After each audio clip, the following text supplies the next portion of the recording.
and stuff. This is the Podcast of many inconsistent colors. podcast, so it could be whatever. Oh, If you don't like blue, we could change it. is that why it's like you can talk about whatever? No, I like blue. I love blue actually. But is that why it's like you talk about whatever? You just kind of sit down and do whatever. Yeah, it's just Okay. an hour of just talking. Yeah. I like- but it okay, doesn't don't- have to be an hour. And I don't listen to podcasts.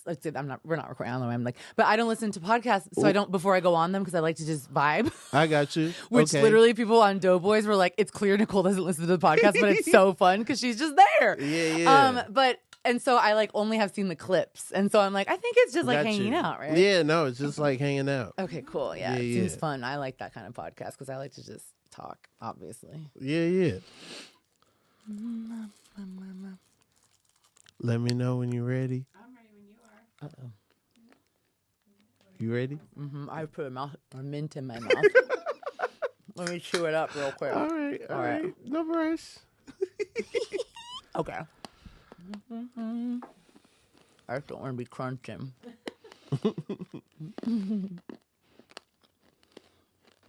Are you writing on a show right now? Wait, can we talk about this on the pod?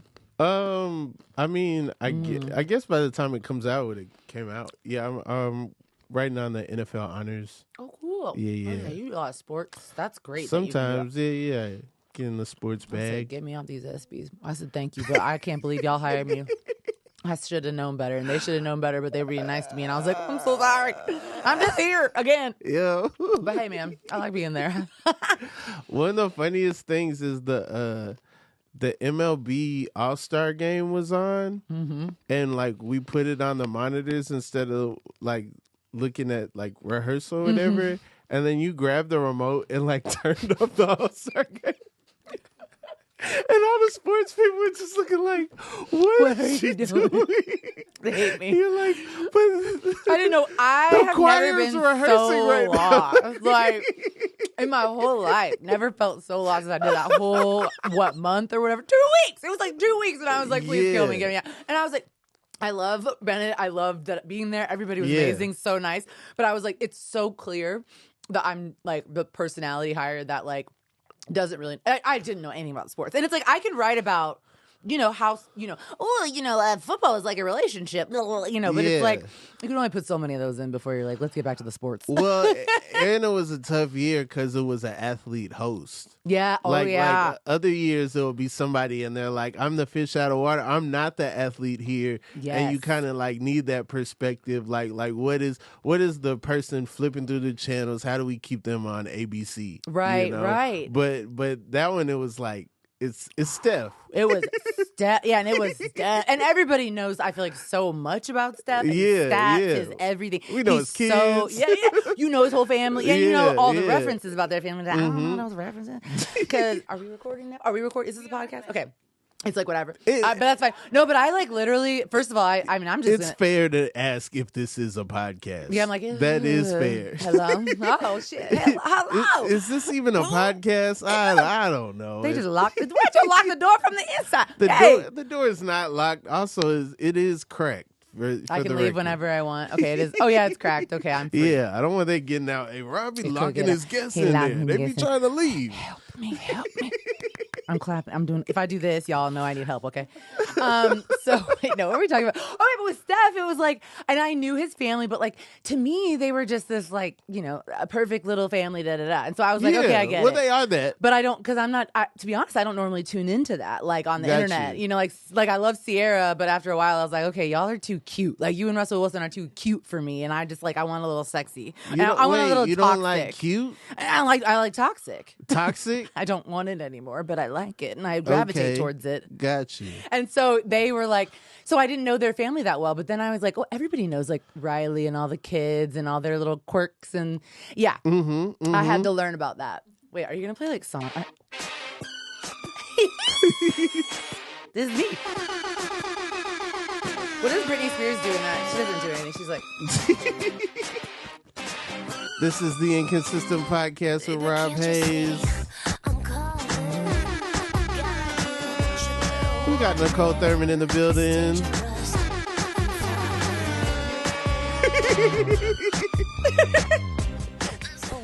Hey, I like that. Yeah. I like a good drop. Anyway, I do like Toxic. I don't like that song. That song is so good. It is pretty good. I don't know anybody that doesn't like Toxic. No. I feel like, have you ever seen that podcast where it's like a bunch of black guys, they're sitting around like being like, oh, you know what I love? And they play like a pop song and they're all like, you know, maybe not. Regardless, that's the whole thing. Is this a genre podcast or this is a specific show? It's a specific show that for some reason always pops up in my Instagram feed. And it's literally just guys like hitting a song and being like, I don't know I'm saying the words wrong. Don't hate on me. But yeah, it's very funny. I could do that. And why I say that is because I feel like there are some songs that are just like across the board good songs, no matter what you like musically. Right. I would say they're more pop though, because like what kind of country songs are? Because I like country songs, but I don't know if there's country songs that everyone likes. Is there anybody that dislikes like Jolene? Oh, that's a good one. Yeah, I feel like Jolene is one of those like the people who can get really into it. Mm-hmm. They know that it's a story. Yeah. And there's other people that are just like, well, I know that one. Yeah. And that's actually kind of like, now that you say it like that, the before he cheats. Okay, fuck Carrie Underwood because she's saying, I thought inauguration, I'm just going to say it. But, not fuck her, that's not very nice. But like, we didn't love that. Yeah. Shots fired. I'm just kidding. I have no investment in Carrie Underwood. But that song was perfect in my opinion because it was like that same kind of thing where every like black person can see it, white person can see it, anybody that's been in a relationship and somebody cheats, you're like, you know, I threw my whatever into the car and, you know, beat the crap out of the guy. I mean, most people know the words. Wait. She sang Jolene at the inauguration? Did she? Oh, no. I was just saying she sang at the inauguration. Carrie Underwood did. Yes, Carrie Underwood. And then she also has one of those songs that's kind of similar to that Jolene vibe of like, someone cheated on me, and so I want to get him. I mean, Jolene's more like, please don't do that to me, please. The Carrie Underwood is the... Maybe it's time to think before he cheats. Yeah. Maybe it's time to think before he cheats. I bet I'm on the right... I bet the key is right, maybe. I like to try to see if I can get it from nowhere. No, because I remember... That was a confusing That's one of those like songs that I heard and... you know, like flipping through the channels, you're between stations, and then you're just like, wait, what's going on here? Because it's a rock, it's pop, okay? Yeah. It's probably got chords that everybody likes. And it's like, right now, he's probably doing something. Blah, blah, blah, blah. Watch. Right now, he's probably slow dancing with a bleach blonde tramp, and she's probably getting frisky. Hey! Yo. Like... She took me to Nashville. Probably getting frisky. When I hear that, I'm like, well, this sounds like something that would happen in Nashville for sure. Yeah. But also, doesn't it give you a little of that like soul or like a little bit of the what's it? You're contagious. A little bit. Like the drama kind of like thing. I thought that was my phone. No. I'm sorry. That's okay. I want to make sure mine's off too. Okay. But yeah. I don't know. I just like that song, and I feel like that's a song that a lot of people who don't like country like. Yeah. No, that's in that category for sure. Also, she's talking about smashing up a whip. A lot of people like that. You know, a lot of people can relate to that. I was like smashing up. Oh, she's whipping people, and then I was like, oh wait, no. A car. My fault. An automobile. Here's the thing. I'm not cool. So if you ever say like a cool word, you gotta tell me what you meant. If you call somebody your cousin, please tell me if they're a real cousin or not. Because I'm always confused. I mean, okay, if someone is your parents' best friend's child, what else would you call them? Parents, best friends, child. My mom's best friend's kid. No, I don't know. I guess you would call them a cousin, probably. Right. Like if you grew up with them, kind of too. Because it's like they're kind of like cousins. Like my parents' best friend's children.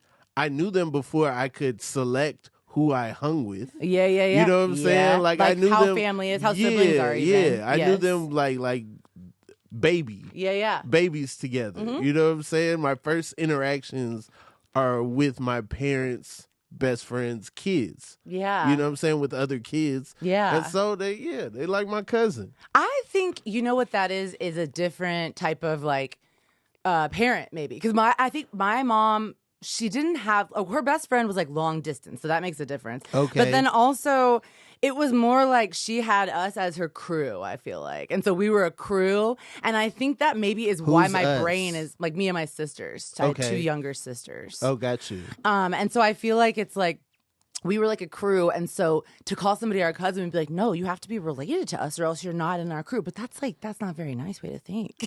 Right. That's not very welcoming and community oriented. But also, it's a lot of y'all. In my family? Yeah, it could be I mean, yeah. I mean, we have a small family, but yeah. Well, okay, so it's you, 2 sisters. Any brothers? No brothers. Okay. No. Yeah, we have like half siblings, so it's like we have siblings, but we've never met them. Sometimes you get a fun mystery family, and you're like, "Oh my goodness, surprise!" But I just say I have 2 younger sisters. Got you. Yeah, and then we have 2 cousins. You're the oldest? Yeah, I'm the oldest. I feel like I'm like the oldest. Mostly in name, because I feel like me and my sisters are all kind of like, we're all close in age, like 2 years apart, and so it's kind of like me and my younger sister are sharing the role of oldest, and then my younger sister is the baby. Well, like, I think if the oldest does comedy, then they could get lapped. I know what you mean. Wait, do you mean like developmentally? Well, like, I'm the oldest, and my sister is like, got married first, bought a house first, moved out first. You know what I'm saying? Like all the adult things. Yeah, she's the oldest. Yes, it is. Very everything about being any age here, I think, is weird. I was just thinking about that because I was like, damn, sometimes I wish I had tired friends that were still fun, but when we hung out, they like talk slow, and so we could just be like lazy talking. You know what I mean? Like, I can't even explain it because I feel like we're all so healthy here, or like, just so like, give me my career. I'm still hustling at 47 years old. However, I'm not that old. Close though. But you know what I mean? And like, it totally is that, because like my youngest sister got married first. They're now divorced, but that's the first too, honestly. And then like got a house first. Then my middle sister, she's really coming up because she's been doing a lot of like social media, and she's really amazing at hair. She's in Kansas City if you want a good curly stylist. Okay. But no, she and so she like just bought her house, and she's really doing her thing, And yeah, it's really weird because I don't feel like the oldest, and I think that's a really big reason for that. Right. It's like I'm in LA, kind of like. I mean, my nephew kind of rudely asked me over Christmas, why do you still live in an apartment? And I was like, sir, good point. Number 2, let's talk about how expensive it is to get a house in LA. Like, I was just like, sir, but, it is kind of funny because it's like, aren't you the oldest? Why don't you have a house? And I'm like, I couldn't tell you. Tell Hollywood to call me. How old is this nephew? The one that asked me was 5. Okay. Yeah. All right. Acceptable question from a 5-year-old. Yeah. I feel like I did stop a generation of my family from getting into entertainment, which is not a bad thing. Wait, because you like turned them off of it? it? Yeah, they saw me start. Yeah. And so like seeing somebody start is kind of like, you're like, how long does that struggle last? Right. And my thing is I feel like with my career, and I don't know if I feel like as a writer, you've had a nice, like, kind of linear career, but it's like, I don't know ever what I'm doing. I'm like, am I writing? Am I acting? Am I doing cartoons? And so then it's like working, not working, working, not working. And then for like the last couple of years, it's been like, Lord, let me just figure it out. But yeah, it's like I feel like I'm almost starting again. And then you're like, whoa, now I'm starting again. Right. And at any time, it's like we can be having to hustle again or whatever it is. I feel like I've gone through periods where it was like, is this real? Yes. Then I've gone through periods where like it's so real. Yeah. And then I've gone through other parts where it's like, oh no, oops. Yeah. It might not be real. And now I'm like in a like, all right, I know what it takes to like for it to be real, but it's never gonna feel like someone who just like goes to a building every day, punch a clock, bounce, it's never gonna feel like that. I think it's a lot of buildings, and sometimes it's my own building. Now I got other people got to see my own building every day. Yeah. I mean, it's a lot. It is a lot because it's also like that's the stability. Like the 9 to 5 is a stable job. I mean, yes, people say you can get fired at any time, and of course you can. But like, I was on one of my most stable jobs was working as a correspondent on like a Daily Show type show. Yeah. And so that was a steady job, right? But first of all, every day I'm walking in scared because they could fire you at any moment, and then every 13 weeks. Our contracts were up, so they could fire us. And I don't think that day jobs are typically like that, where every 13 weeks you could get fired. I think and so, that's the temp service. Yeah, and that's what it feels like. Is like when you're doing these jobs. Yes, it is very rare for it to feel real because then it's like almost like you don't want to get comfortable, but then you don't want to have scarcity mindset, right? Because I do have that, and I try to work away from that because over the last year of like struggling to find work or whatever, I've been like, oh my God, what am I going to do? But and I'm like, I've always worked it out, but then it's hard because you're like, but was it real or is it over or is that it? Right. Because that's the other thing is like, do the careers just end? I don't know how it works. I don't know. And then it's so funny because a lot of my reference points are like assumptions I made when I was younger. Yes. And so I'm like, well, this is how it works. And I'm like, wait, where did I even get that from? Oh, yeah, I was sitting in a dorm room thinking about this. Right. That's nuts, Not to mention, we don't get, and this is I think in so many fields, we don't get the business education side of the career. We don't get the career side of the career. We get the dream. We get the technique. We get mask work and improv. We don't get, this is how you do your taxes. This is when you incorporate. This is, this is what happens with residuals. Someday they just stop coming in. Because my first national commercial, I was like, hey, like whatever. I bought, cool bike, whatever. And then like, oh yeah. Then all of a sudden, you was all over the that's so funny because you don't watch sports. And that's where you was at. You was like Super Bowl, like NFL playoffs, the NCAA tournament. I know. That was the progressive, right? And KFC was like years ago. It was the same thing. Right. It was all NCAA tournament, every commercial break, and it is so funny. I know her. And my friends were like, you do not know her. I make money during the breaks. I don't watch the sport. I make money during the breaks. You do not know that lady from the commercial. I'm like, no. You're like, no, I know that. She sat across from me outside. It's so funny because like I don't care. I mean, I don't not care about sports. I just don't follow it at all. Sorry. No, I mean, like I don't know anything about it, so I don't know anything about sports. And then like the only reason if you cared, then you would follow. You're right. I like to work out. Okay, like I like boxing. Okay. I don't know if this one's big too, but look at my tattoos. Do you watch any boxing? No, I don't watch any boxing. That's what I'm saying. I do the thing. That's what I was telling you earlier. I like to go on podcasts. I used to host a podcast. Do I listen to podcasts? I mean, no, not really. I mean, sometimes, no, I don't really.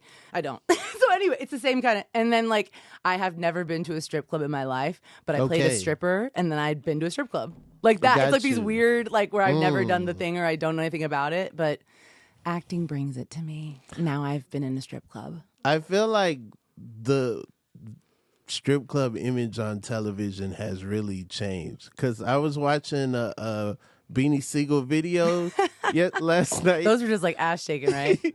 It was people on stage in full pants. It was a very Coyote Ugly idea of like what the strip club was. It was crazy. That is so funny. I don't remember. But then when didn't it get like bikini bottoms and like thongs and like actual twerking, or is that what it is now? There were videos like that at that time. Like Dr. Dre had people like legit like doing splits on the pole. I don't know who made this Beanie Siegel video, but he walks in the strip club and like there's women on stage full pants. like pleather pants. It'd be so funny if they didn't even like rip away. They like slowly took them off and then like had to get them. They're just dancing. They're just dancing really their take pants. Pants off. Yeah, they just dance in their pants. They just dance in their pants. What's that thing like? She makes her some of the dance. I can't think of what it is. Bands to make her dance. Yeah. So this was the sequel called Dance in Her Pants. Jazzy Pants. Jazzy Pants. That's why I would name that club Jazzy Pants, you know? Oh my God. The Yeah. stripper I had to play was it was Portland. So I got to be like in like little shorts and Oh, like yeah. and like an outfit that was pretty covered. And I'm pretty modest, so it was good. I was like, oh my God. Gotcha. But it was fun. Big Yeah. heels, but everything else was pretty chill. Because I think in Portland they're more like Portland, strippers, they're like, whatever. we're the capital, but they're like, they have the most. Yeah. They don't necessarily have like The best. the best, but they do have the most. Like, just a lot of them. They Really. just have a lot. Quality or quantity, what you want. Yeah. And some are more casual than others. Some are like, you know, you Yeah. can just hang out. It's guys there and girls there. There's a bar area. You Yeah. don't even have to be near the stuff going on. That's you know. what the one I went to was. It had a buffet in it. So like it was Yeah, like a day, yeah. like a hangout spot.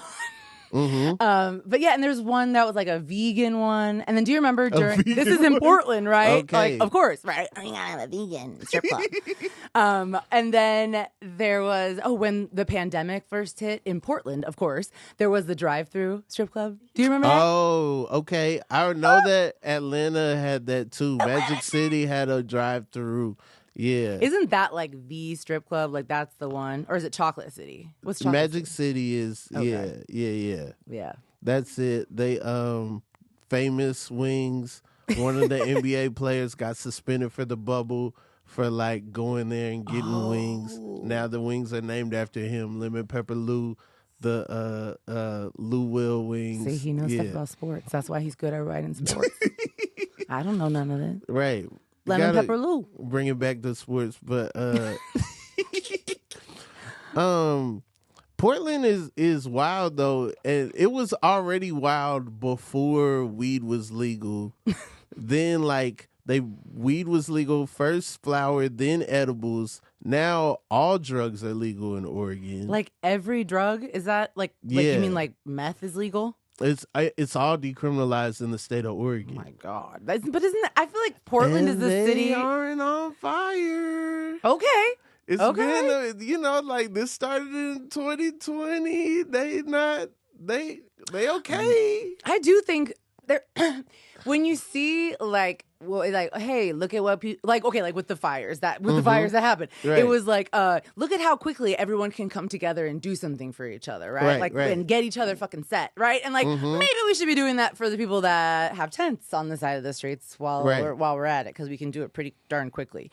But that's another point. But it is kind of like the same thing. I just lost my point because I always lose my point. But it's like the all same good. idea of like we could be doing this so quickly if we take the rules away. Let's just see what it does. Right. Like I don't know if that makes addiction less, go down or go up or what. But it just seems like maybe sometimes if you just give the people the power to like do the thing and not say this is bad, don't do it. Like. That's the same with like sex. When we're like, don't do the sex. They're like, that's why 12-year-olds having babies with each other. Because, in Lubbock, Texas, they had no sex education. And for a while, it was like the capital of teen pregnancy because they were just like, well, sex doesn't exist to us. And it's like, okay, but it does to their parts, right?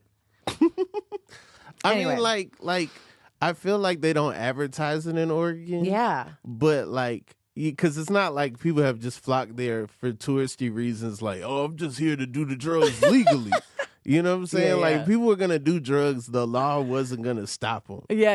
You know what I'm saying? But like, I feel like it's been a while there, and it hasn't been like, oh man, like the meth addicts took over the city. Yeah. We need the National Guard. It hasn't been like that. Yeah, I feel like I hear mixed reviews of Portland, but it's been years since I've heard like if it was kind of, I thought like, weren't there like white supremacists like kind of descending on that city? I'm getting a nod from I mean, like there was something think crazy happened. I think there was it Portland, or was it was one somewhere in the Northwest where there was like a whole like during the defund the Pandemic. police. Yeah. And there was a whole like thing going on for Yes. sure. Yes. Also, if you look into history, when slavery ended, they were really anti-black people flocking there. Or else that's where we'd be. Yeah. Oh, it's a new state. We'll just go to the new state. Yeah, let's go there. And they were like, so in the state of Washington, it was like illegal. Like if you went there and you were black, like that, you broke the law. Like you couldn't even be there.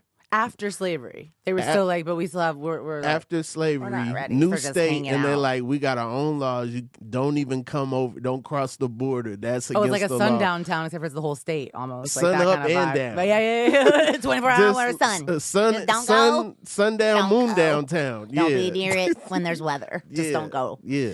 Wow, that's crazy. And that could be why it ended up being pretty white. It's interesting now to think about that. But I feel like now maybe it's more diverse. And now Portland seems to be like a place where people move, because I want to do it, when they like want to leave LA and they're like, I'm so tired. They just go to like Portland and chill. Yeah, no, I love Portland. I have a blast there. Yeah, like, it's a fun place to do comedy. Yeah. A lot of great shows there and everything. Shout out to Portland.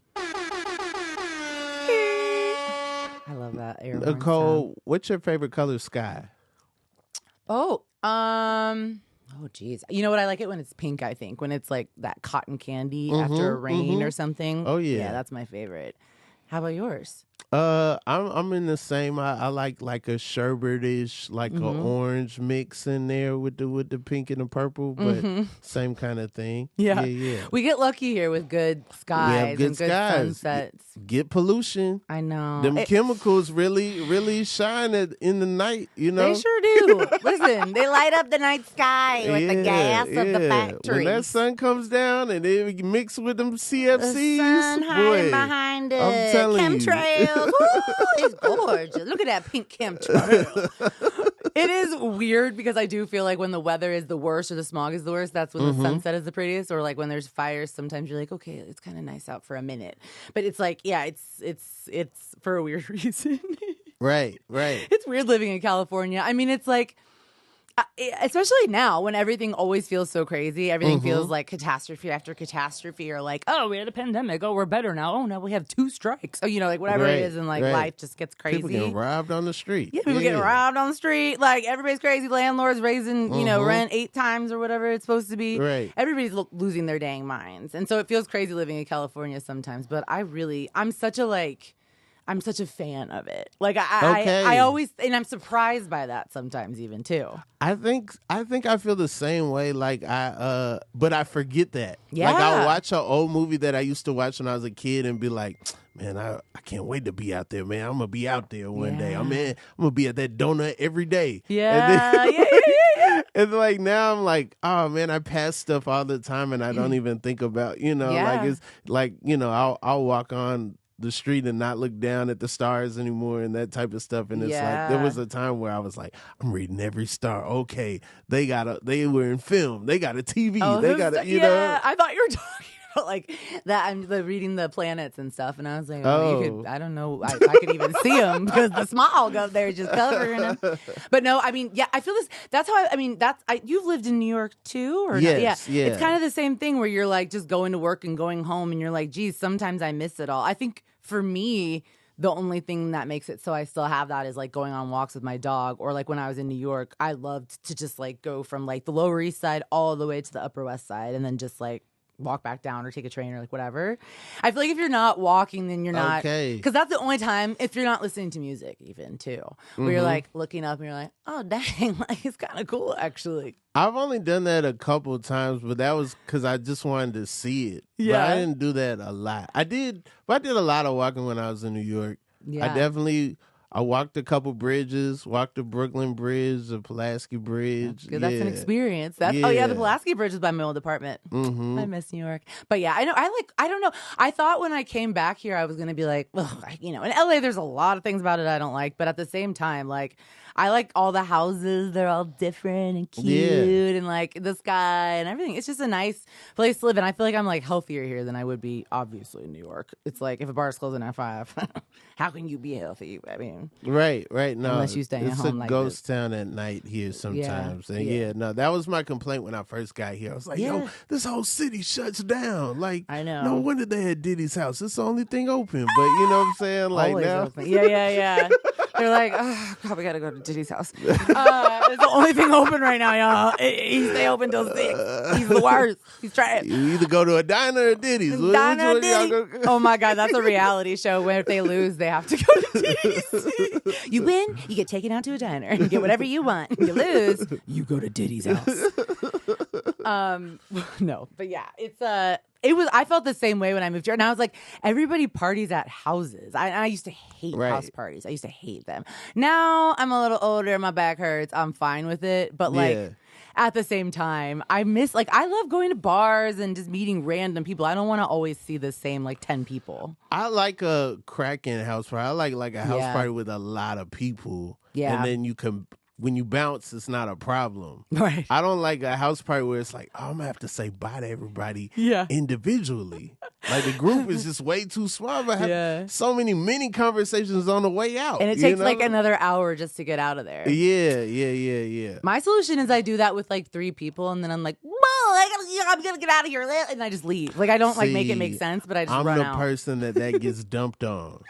Wait, so, you get dumped on like the talking, all the talking? Well, no, like the person who like they'll do the Irish exit -1. They'll be like, "Hey, tell everybody I left," and then it's like, well, "No, wait, I don't want to be." No, we got something. Oh, all right. And then you're what if I leave? And then you're also like, but then I got to tell everybody and disappoint them. Like, right. Oh, they left. Really? You're gonna tell me?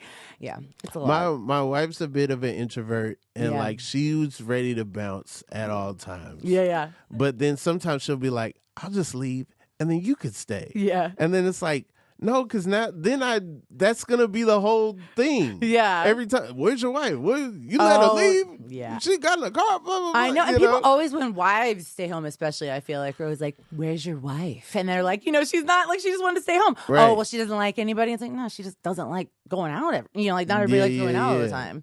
It's also hard to prove that you're an introvert, like in a way that makes sense to people who don't get it, kind of like it's funny because like when she said you can stay here and I'll go home, I feel like that's for me when I say something like that, it's like for double reasons, because it's like you keep having fun and then I get to have like a moment to decompress by myself before you come home.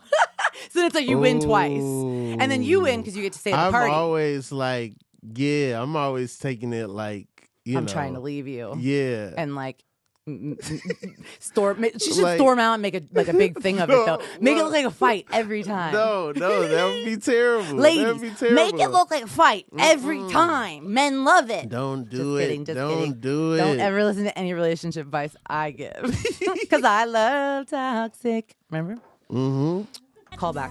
Oh no! Right now. I don't know why I think that's so funny. Right now. Because you got, That was a quick drop. Okay. Yeah. Niccole, we worked together on the Sherman Showcase season 2. We wrote it outdoors and then shot it 2 years later. It was a crazy experience. You put me in comedy jail a couple times. Yeah, when Rob would make a back joke, he had to go to comedy jail because I was like, "What is happening? You're grounded. You're in jail." And there was like a little fence outside of the fence, to fence us in. Pre-vex, so we're outdoors in tents. Everybody has like their own table tent situation. Screaming across the table, pitching each other ideas. Freezing cold in the morning. Freezing. Hot in the middle of the day. Yeah. Cold at night. Freezing. Like, I lived in Chicago. I was wearing a parka, a hat, all of it, and I was still freezing. No, it was that cold. In full winter clothes, so then not. And then back to winter clothes. But there were bees. Yeah. It was crazy. It was really, truly like the most pandemic shit, right? Like we were all getting COVID tested. Just everything was so intense. Yeah, we got tested a lot. And then we, we'd be there. We still had a monitor. Yeah. But we had to see it from like outside. It was nuts. I needed to get glasses after that job because I was like, I can't see the screen. And then I was like, oh, I guess my eyes are going bad after that job. I was like, it's probably from trying to see it in the light. Yeah. But it was crazy. I feel like that was, but the thing is, like, it's all the rooms that I have written in, I guess besides like the ESPYs, have been really weird, like almost all online or all online. And like we don't even get to set even sometimes. It's crazy. Okay. Yeah, I feel like as much as I have been so happy to write, I like really want to get like a job like now that COVID is not such a thing. Because when I was working all those jobs, it was mostly when COVID was like hitting. And so every job was you're sitting at home being like, hey, and then you never meet your coworkers. Right. No, Yeah, it was weird. I think on Zoom the room bit. Oh, you still have room bits, but it's not the same. It's like nothing can go like as quickly, and then like you don't have those breaks where you can kind of talk to somebody on the side and have a little moment where you get to have like a little friend, or like if something happens, a little eye contact. Like you saw that too. All right, yeah. None of that. That was an interesting job for me. Sherman Showcase was because it was hard. Like it was one of my first writing jobs, maybe my first, second, or third. Like I was new to it, and so the idea of like pitching so much stuff all the time, I was like, I don't know if I can do that. I don't know if I can. And yeah, I was really like, it was, I was like, sometimes it was trash, sometimes it was fine, but sometimes my pitches were so bad, and it was like you have to just like. I had a producer that I worked with once who said like you just have to learn to eat shit. And like that really made me think of, she's like, everybody does it. I do it, we all do it. So you just have to learn to eat shit. It's tough. And like, so that was the first room I had. Like I was in the pandemic. So before that, if I pitched something, if I ate shit, I would leave, go to a comedy club, be the man again, come back fully confident. You know, like I'm not bringing any of that home with me. Yeah. So like this was the first time like, oh, I pitched something, it didn't go. I'm thinking about this on a ride home. I'm thinking about this at the grocery store. And now I'm like, this is what other writers be. That's why they be looking at me like I'm crazy. Because I was like, all right, I'm ready.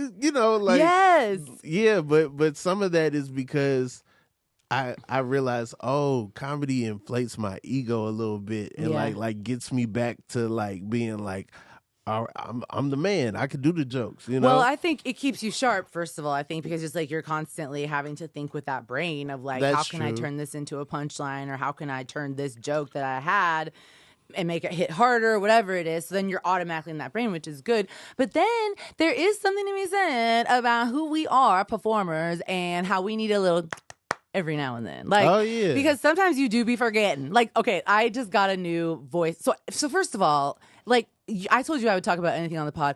My career has been such a friggin' disaster for me. I think it's been fine. I've been working here and there. So You're I shouldn't doing great. I know I shouldn't undersell myself because my mom would listen to this and be like, why did you say that? But I think it's been hard for where I want to be. I'll say that. I think that's okay because, we dream, we have these ideas of what we want to be doing. Yeah. And I'm like, I'm ready to buy a damn house. Where my money? Like that kind of thing. So where's the real money at? But I got like a call from this. I'm going to work with a new voice coach because I do like cartoon voices and stuff. Come on. The voice of Jabberjaw. Jabberjaw. It was all white men, then it was me, Jabberjaw. Come on. And then I've been doing like lots of fun stuff. Like I've been doing voices on like Dan Harmon shows and like on The Great North coming up, fun stuff. Yeah. But I still was feeling like that. I feel like I was eating shit because I was like auditioning all the time and I'm not getting as much as I want to. Yeah. And my money is like, goodbye. And I'm like, no, please. So it's just like a lot. But anyway, I got this call from like a vocal coach that I'm going to start working with who's going to help me like amp up my animation game and my commercial game. And like, She was like, you're phenomenal. You're so talented. And I was like about to cry because I was just like, I haven't gotten this kind of like, encouragement in a long time. And sometimes we just need one person to be like, guess what? You're the shit. And like, sometimes you just need an audience.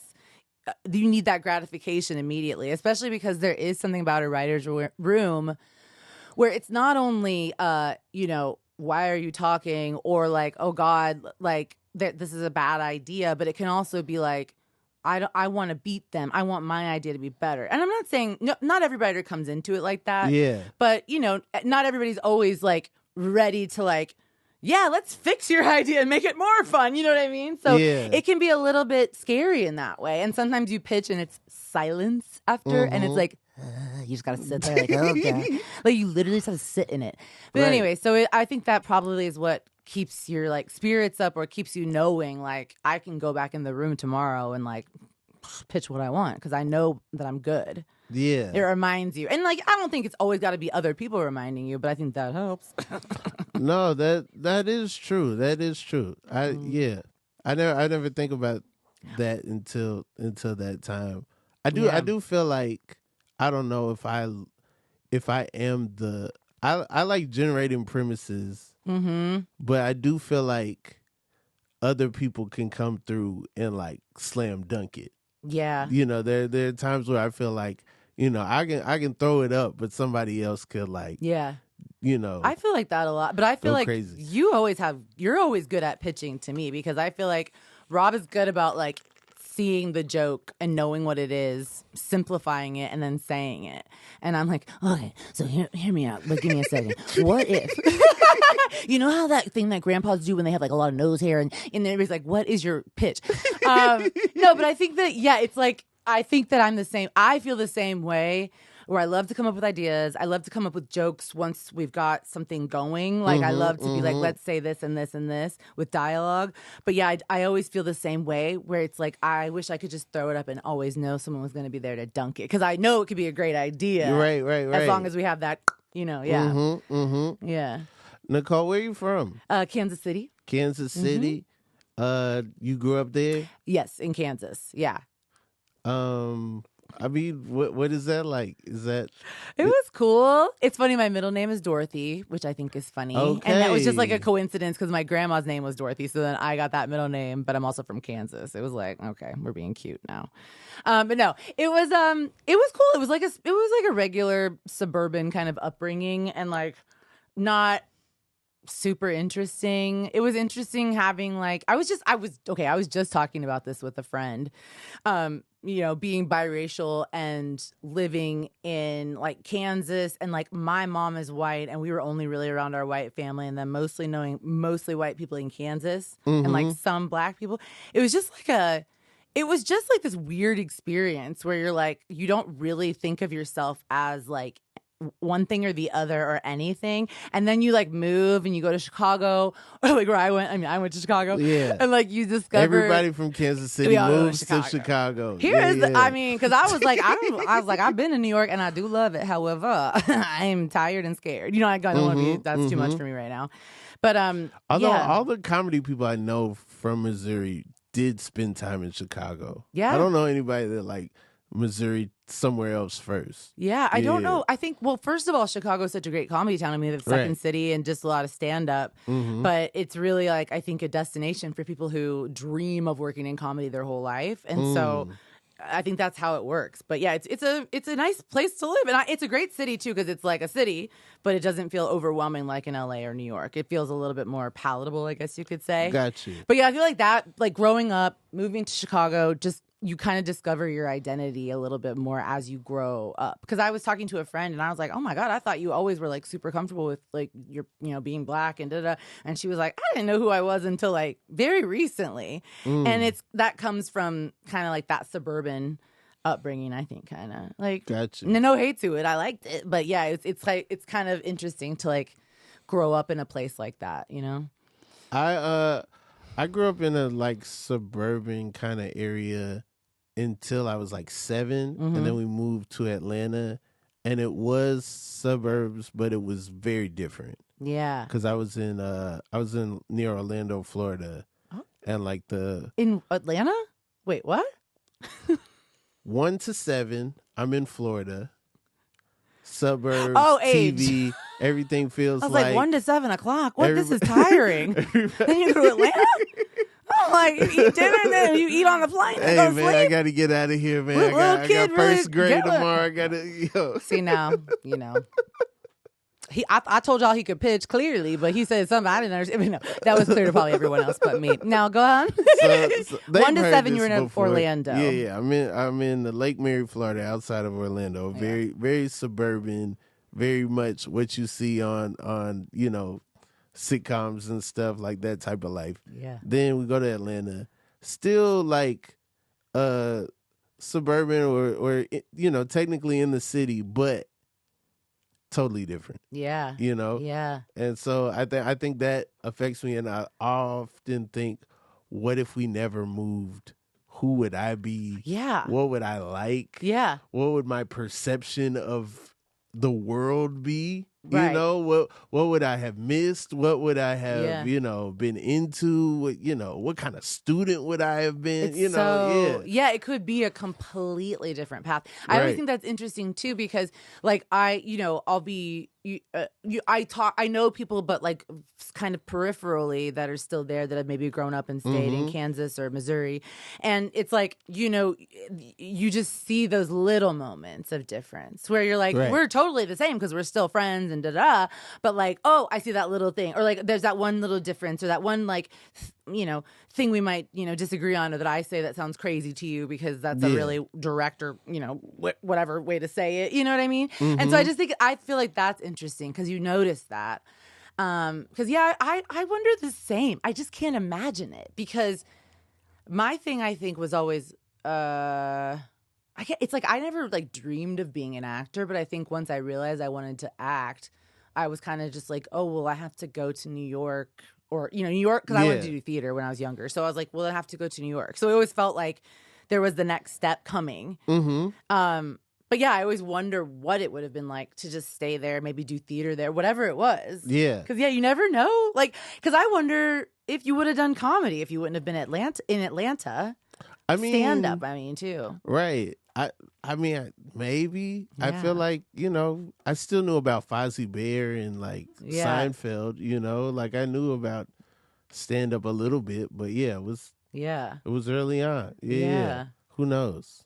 It is weird to think about that stuff. I never thought about that before, but it is such an interesting thing, especially because, if you're not a white person, if you're a person of color, where you grow up makes a big difference, especially because then you go out in the world and everybody's like, do you know that you are not white? And you're like, huh? You never know. And I think what's cool about now is like we're the next generation of parents that can tell our kids who they are, like from jump, like, and like make it clear that like they can be what they want, or we can tell them, this is the Black experience. This is what it's like to be a Black man in America, like without forgetting that. And I hope, interracial people are also doing the same thing. Cause it's like, when you have a white mom, Black dad, I hope at least, both parents are educating the kid about being Black. Cause it's like, that's a big deal. You go out in the world and you're Black. You got to know that, Right, you got to know that. And you got to have the reverence for it too. Yeah. I saw this lady on TikTok and she was talking about how she went to college and I guess she grew up in Hawaii or grew up somewhere where like it was never brought up that she was Black, and she was I guess adopted.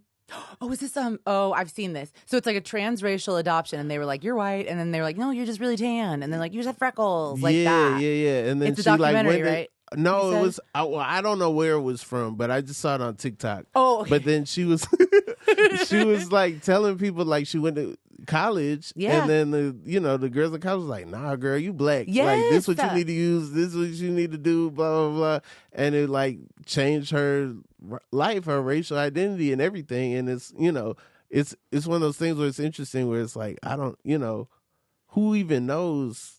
I don't know if she knows her racial makeup, but her whole racial identity changed. Yeah. And, I feel like she feels like she found her people. Yes. Well, I was going to say that too, because I if it's the same person, it might not even be, but I saw a documentary on this. I think it was like called like White Lies, I think. And it's a documentary on a woman who was raised white her whole life. First of all, why? What is the benefit of doing that from a parent's perspective? What is the benefit? And then the whole time you're just being like, no, you're just really tan, or you're like, maybe you're Spanish. Like, it's like, that's crazy. Because already she's Black in a white family. So y'all, what are you doing? That's crazy. And it is. But I remember the end of it. And like, that had to have been an incredible feeling because her whole life, it's probably like, this is not at all the same, and I don't think it's the same, but for her specific experience, it's almost like being like trans or something, just never fitting in the cultural role you're being prescribed, or like societal role you're being prescribed, like you don't conform to that, but like for real, like you don't feel like it's right. And she probably never fucking knew why. And then when the girl was like, and like how beautiful too to have a Black woman be like, let me help you. Like, And that's just a beautiful thing too, because it's like if Black people take you in, it's like that's a beautiful feeling. Because like I didn't have that a lot of my life, and then when I started to have more Black friends, and it's just such a beautiful feeling. It's such a there's a shorthand. There's a things that you can say that people aren't going to be like, no, don't say that. You're beautiful. Like shut up. Right. So. You got me ranting. I'm sorry. But once I go, sometimes I just can't stop. But it is. Good. I've been thinking about that a lot, though, because I think now we're starting to be like, this is important to tell our kids from the beginning. We have to. We have to. So that when they grow up, they don't have to feel less than for no reason. Thanks. I've been, they were talking about Michael B. Jordan being Superman for a second. And I was like, it would be great if Superman was Black, but he still like lived with a white family in Kansas. Yeah. And then didn't he Superman got adopted? So the whole thing is he was adopted, right? Just a plane crashed. Yeah. Oh, plane crash? They were like, it's not a plane. It's a space shuttle crashes down. They find it. Yes. And then they're like, we got to raise this baby. Yeah. They're like, we have to. We can't take it to the police station. This baby came from space. We got to raise it. It came from space. We can't turn it into the government. Yeah. We the government, raise this baby. Cut it open. Baby strong. We got a farm. Put the baby to work. Okay. Pull that tractor. Right. Don't turn it on. That's using gas. So people looking at Clark Kent's dad like, where does Black baby come from? Who's we found it outside. Oh, you found the baby outside. Oh, okay. You found a Black baby outside. Okay. And then when he moves to Metropolis, he's got to deal with being Black and not being around Black people and that whole thing with superpowers. Wait, but would he be a Black nerd? Because Clark Kent's a nerd. Clark Kent presents as a nerd. So would he be cool? So would Michael be okay? I think Michael Jordan's a little bit corny. Have y'all ever seen his Cheerios little ads that he does? He's like, I mean, nobody really looks cool weird. in a Cheerios ad. They could try. B got swag. I don't know. I feel like if you say B got swag right there, that means he's not cool. No. See, that's comedy jail. That was the one with Nelly. And that's when we should have known Nelly was down. Wait. To do whatever for the check when he did the B got swag Cheerios commercial. I don't remember this at all, but now I love it. He's saying like he rapped like the B got swag. So the little Cheerios B, right? Yeah. He's got on like a black sweater and like a chain, very like Run DMC-ish. And he's all like, B got swag. And then like Nelly's there. He's like his little Band-Aid. And he's like, hey, what did he say? Like, he's up in here with swag. Yeah. That wasn't a very good Nelly impression. What's my new Nelly impression? Didn't he play at the Trump inauguration too? He did. He did. And he's about to start a reality show. So I was like, is that just a plug for your reality show? And if so, is that a good one, sir? I would say no personally. I mean, the wild thing is Nelly was like talking about the 94 crime bill and all these reasons why he doesn't like Joe Biden. And it's like 94 was 5 years before you came out. Yeah. You never brought up the crime bill. Right. You've never said anything before. On any of your albums. You know what I'm saying? Like Sweat or Suit. Yeah, you never complained about it once. You didn't bring it up once. What does he even talk about? Like shoes? I don't know. The Lou. I like Nelly. I mean, I liked Nelly. I don't have any opinion on Nelly anymore. I love Nelly. I defended Nelly. Yeah. I was playing We were there Nelly. for you. When Nelly battled Ludacris, I was the one like, man, I don't know. I forgot about those battles. They were so fun. Nelly got hits. I don't know. I was low key hurt. I was low key hurt because somebody that was apolitical got political. Yeah. Like part of it was like, oh, I'm hurt because this person doesn't align with me. But at the same time, I can't really get mad at that. Right. Everybody has their own perception and the part of the election is different people with different stuff. But, the alignment with Trump was whack, but also this person was never political. It's just coming I don't up even with know something. if he said vote or die.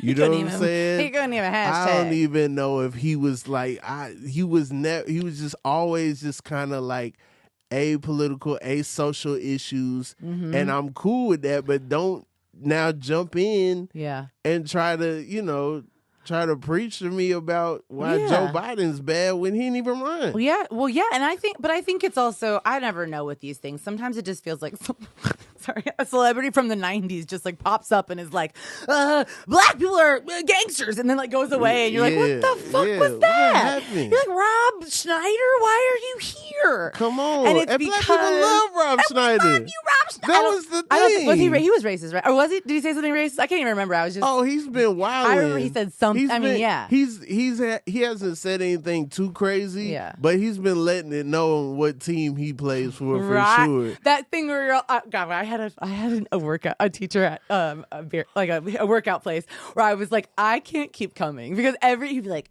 so everybody, it's July 4th, just remember at the end while we're like stretching and stuff, he'd be like doing these like patriotic speeches and being like, let people have their opinions. I was like, sir, we get it. Just tell us what stretch to do next, because it was like, what is happening?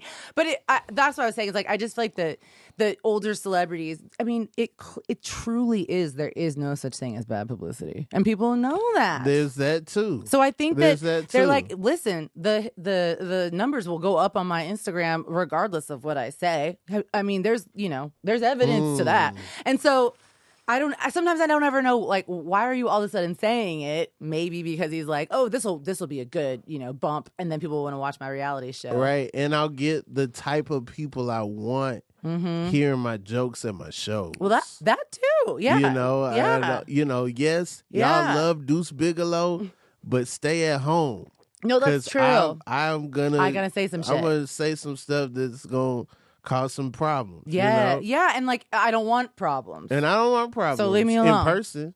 Well, honestly, that's kind of like, I Kramer, keep my problems online. That Kramer guy calling someone the N-word. It's like, okay, you lost us. There you go. Good for you. We won't be there. We won't be back. You know what I mean? Right, it's something recently. Whatever, I can't say. But then that's how I found out about the Laugh Factory. Okay, so what's would I even know about the Laugh Factory if it wasn't for Kramer? Kramer? That's how you found about the club. Yeah. But that's no such thing as bad publicity. Come on. You I said, was like, now where they say the N-word at? Where that club at? It's a LA? bright comedy club in That LA. looks nice. Wait That's a big. minute. How much they pay? How can I get on the wall outside? That's the thing they do. Like, You can talk. I was like, man, that club looks nice though. I know. I mean, it did. You're right. But listen, that's the point. I mean, and everybody knew. I didn't know he was doing stand up, right? And now I know. So now I bet he sold more tickets on that tour. Maybe. I don't know. I've never seen a Michael Richards tour. Oh, Michael Richards. I could not think of his name in my life. I was like, yeah. the Kramer guy. But also, yeah, and we don't know, but it's the same thing of like, then you just get your crowd to come with you. It's not, it's like, hey, you guys get out of here, and it'll get bigger this way. We'll become a thing. Niccole, you started as an improver? Well, it's weird because it's like I was an actor, and then I moved to Chicago to do theater, not like funny stuff. Gotcha. And then I applied for 2 internships, one at Steppenwolf, which is like a very serious theater, and then Second City, which is comedy and improv. And I got like both of them, but like I ended up going with Steppenwolf because it was just like what I wanted to do at the time. And then the Second City people were like, well, if you ever want to like take a class here, you could come take a class. And so then I did. And then they're like, if you ever want to audition for us, and I was like, I mean, I want to audition for everyone.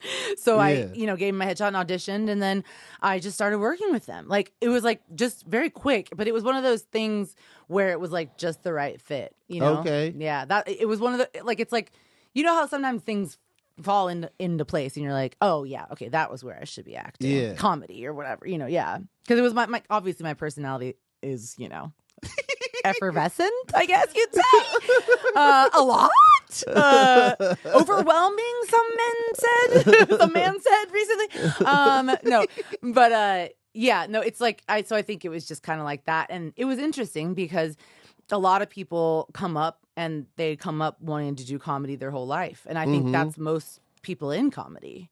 But then there's people like, I wouldn't say, like, I had a friend who was also kind of on that same path where we were kind of like, I mean, we love it and we absolutely want to be here and this is correct for us, but it wasn't the original dream. So we don't we didn't originally have that same like maybe competition or something. It was a little bit easier because we were a little bit like lighter with it. Got you. No, that's important. That's important to like, it's not the end all be all, you know, and then also you preparing to do something else. You have other things in your toolbox that other comedians might not have. They might be like, oh, I have nothing but jokes in here, and you have like, no, I could, you know, tonally shift things with my actions and with the things that I do, and then hit you with a joke. Yeah, and I didn't know how to improv. I mean, I did know how to improvise, but like barely, because I had taken like one class. So that was something that I was lucky to kind of watch, and I'm a good mimic, so I would just kind of like learn by default or like by following. And so I learned to do that. But yeah, the acting stuff I felt confident in, and then like we could play music, we could sing, and I play music and sing. So I was like, I got to do all that stuff in the shows. It was I loved working with Second City. You know, they've had you know, I guess whatever issues. So it's like, I feel like I should acknowledge that to not, I don't know. It's just like they've had their dramas and people have, you know, had their dramas. But I always had, you know, I had a great experience working for them. And I feel like working for them changed my life, because I wouldn't even be sitting here with you if I hadn't done it. Wow. Thank you. Niccole, anything you want to tell the people, anything you want to promote? Put out in the world? I don't think so. I would say just like follow me. Mostly I'm only on Instagram right now. I can't get my TikTok to download because I just got a new phone, and you can't download it on your new phone on new phones. Oh yeah. Crazy. So anyway, follow me. It's at Niccole Thurman, NICCOLE THURMAN. And I don't know, I think I'm gonna be on the Great North soon, which will be fun. Playing a bitch. I don't know if I should say that. Playing a fun character. I don't know, because bitch is part of the name. So, but yeah, it's fun. I'm doing more cartoons. And if you're a cartoon person and you hear my voice and you're like, oh my God, give me a job. See, I can do that sound too. No, that's all I'm doing. I'm just chilling. But yeah. Dope. Yeah. If you're in NYC, March 1st, Union Hall, come see your boy.